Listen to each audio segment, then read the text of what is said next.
حضرت سیدنا غوث اعظم رضی اللہ تعالیٰ عنہ فرماتے ہیں میرے اوپر صحاب نور چھا گیا اور آواز آئی عبد القادر تو نے اللہ کی اتنی عبادت کی ہے، اتنی ریاضت کی ہے کہ شریعت کا ہم تمہیں اب مکلف نہیں رہنے دیتے، اور اب تو نماز نہ پڑھے اور دیگر اعمال نہ کرے تو تجھے کوئی پکڑ نہیں، میں تیرے اوپر ایسے راضی ہو گیا ہوں۔ تو ایسے بادل سے آواز آئی، کہتے مان میرے دل میں خیال آیا کہ اگر عبادت کا مکلف نہ ہونا ہوتا تو امام الانبیاء صلی اللہ علیہ وسلم سے بڑھ کر کون اللہ کا مقرب تھا۔ حتی تتورم قدمہ، حضور جب نماز پڑھتے اور اس قدر لمبا قیام کرتے حضور کے مبارک پاؤں سوج جاتے، لیکن ان کو تو کہا گیا وَعْبُدْ رَبَّكَ حَتَّى يَأْتِيَكَ الْيَقِينُ، انہیں تو کہا گیا کہ آخری سانس تک اللہ کی عبادت کرنی ہے۔ تو میں کون ہوں کہ مجھے کہا جائے کہ تو اب عبادات کا مکلف نہیں رہا، کوئی بات نہیں ہے۔ تو کہتے ہیں میں لا حول ولا قوت الا باللہ پڑھا تو وہ جو مجھے نور نظر آ رہا تھا وہ سیاہی میں بدل گیا۔ تو وہ ابلیس تھا جو اس رنگ میں مجھے بھٹکانا چاہتا تھا، کہا عبد القادر اس مرتبے پہ پہنچے ہوئے کتنے لوگوں کو میں نے گمراہ کر دیا، تیرے علم نے تجھے بچا لیا۔ تو میں نے کہا ظالم میرے علم نے مجھے نہیں بچایا، میرے اللہ کے فضل نے بچایا۔ حضرت شیخ سعدی شیرازی فرماتے ہیں کہ ایک بندہ مطاف میں کنکروں کے اوپر پیشانی رکھ کے زاروں کے تار ہو رہا ہے اور کیا کہتا ہے، اللہ مجھے معاف کر دے، یہ تو قیامت کے دن اندھا اٹھانا، میں تیرا کیا تیرے بندوں کا سامنا بھی نہیں کر سکتا۔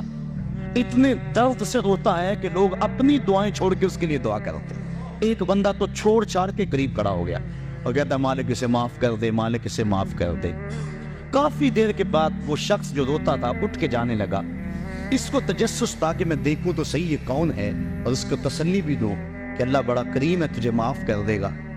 جب اس نے جھک کے جھانک کر دیکھنا چاہا تو چیخیں نکل گئی۔ یہ زاروں کے تار ہونے والا وقت کا غوث شیخ عبد القادر جیلانی۔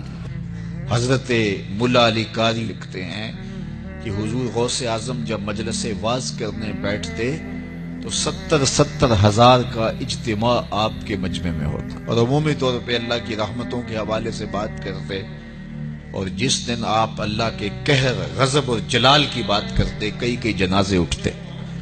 یہ آپ کی گفتگو کے اندر عصر کا رنگ اور شیرینی تھی۔ حضرت غوث اعظم شیخ عبد القادر جیلانی علیہ رحمہ و رضوان،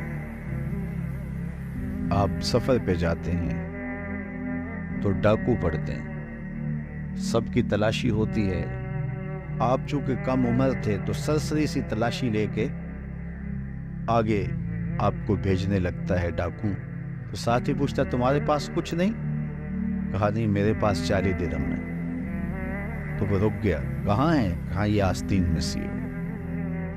تلاشی لی تو واقعی 40 درہم تھے، اپنے سردار کے پاس لے کے جاتا۔ یہ بڑا عجیب سا بچہ ہے، لوگ ڈاکوؤں سے مال چھپاتے ہیں اور اس نے مجھے بتایا ہے۔ تو وہ بھی حیرت زدہ ہو کے پوچھتا ہے یہ کیا کہانی ہے؟ لوگ تو ڈاکوؤں سے مال چھپاتے ہیں اور تمہاری تلاشی ہو گئی تھی، تمہیں آگے بھیجتے بھیجتے اس نے پوچھ لیا تمہارے پاس بھی کچھ ہے؟ تو تم نے بتا دیا 40 درہم میں، تم خاموش رہتے یا کہتے نہیں میرے پاس کچھ نہیں ہے؟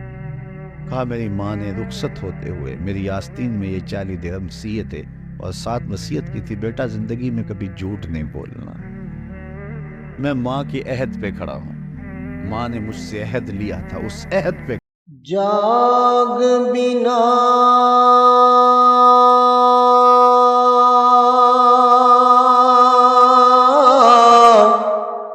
دودھ جمد نہیں باہو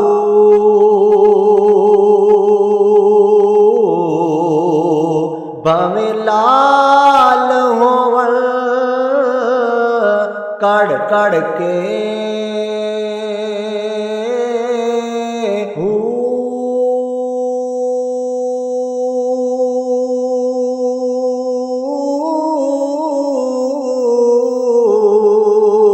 جاگ بنا دودھ جمد نہیں باہو، جاگ بنا دودھ جمد نہیں باہو بھاویں لال ہون